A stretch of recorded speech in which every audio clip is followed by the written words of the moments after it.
My life felt like something out of a movie. A perfect husband, a dream house, and a best friend who was more like a sister. Sarah and I had been inseparable since kindergarten. We shared everything: secrets, clothes, dreams. When I met Mark, she was my biggest cheerleader. She helped me pick out my wedding dress and was the maid of honor at our wedding. For 10 years, the three of us were a unit. We had weekly dinners, went on vacations together, and celebrated every milestone. I thought I had it all. I truly believed I was the luckiest woman in the world. The first crack in my perfect world appeared subtly. It was a lingering glance between Mark and Sarah that I dismissed as my imagination. Then it was the inside jokes I wasn't a part of. Mark started working late more often, and coincidentally, Sarah was always busy on those same nights. I'd call her to vent about my loneliness, and she'd offer a sympathetic ear, telling me I was probably just stressed. "He loves you more than anything," she'd say, and her reassurance was just what I needed to hear. I trusted her. I trusted him. Why wouldn't I? The excuses started to become more elaborate. Mark had a work emergency on our anniversary. Sarah had a family thing on my birthday. I started feeling a knot of anxiety in my stomach that wouldn't go away. I tried talking to Mark, but he'd get defensive, accusing me of being insecure and not trusting him. He'd turn it around on me, making me feel guilty for even questioning him. So I'd apologize, swallow my doubts, and try to be the supportive wife he said I should be. I was so desperate to keep my perfect life intact that I ignored all the signs screaming at me.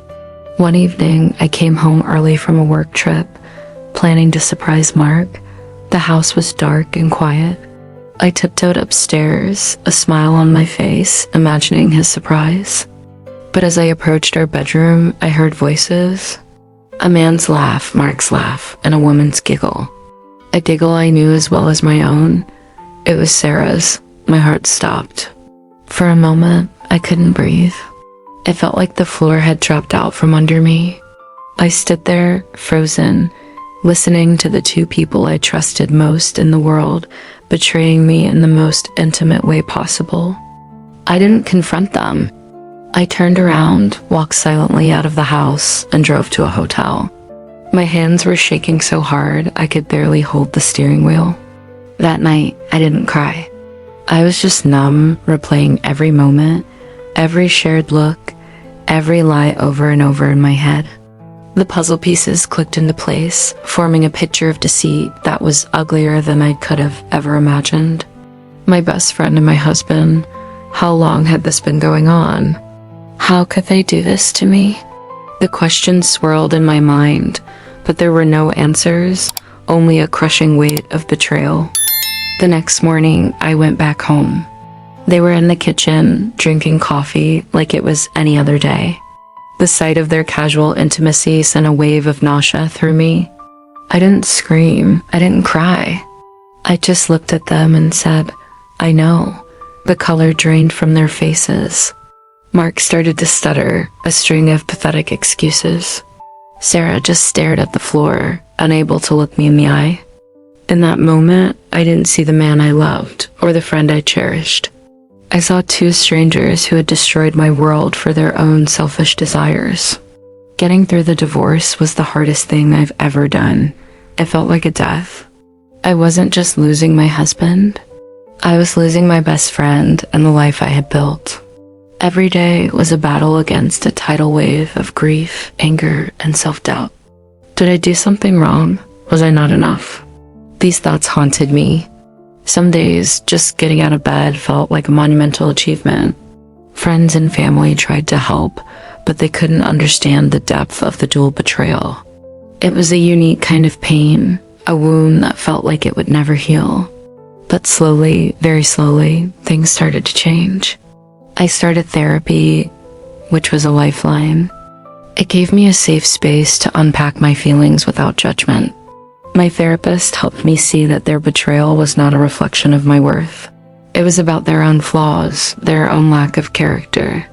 I started to rediscover myself, the person I was before I became Mark's wife or Sarah's best friend. I started painting again, a passion I had let slide over the years. I reconnected with old friends and made new ones. Each small step was a victory. Today, years later, my life is completely different. I'm not the same naive, trusting person I was. That part of me is gone forever. But in her place is a woman who is stronger, more resilient, and more in tune with her own needs and desires. I've learned that true happiness doesn't come from a perfect-looking life, but from being true to yourself. I've learned to set boundaries and to trust my intuition. The scars are still there, but they no longer define me. They are just a reminder of a battle I fought and won. If you are going through something similar, please know that you are not alone, and it is not your fault. The pain feels all-consuming right now, but it will not last forever. Allow yourself to feel the anger, the grief, the sadness.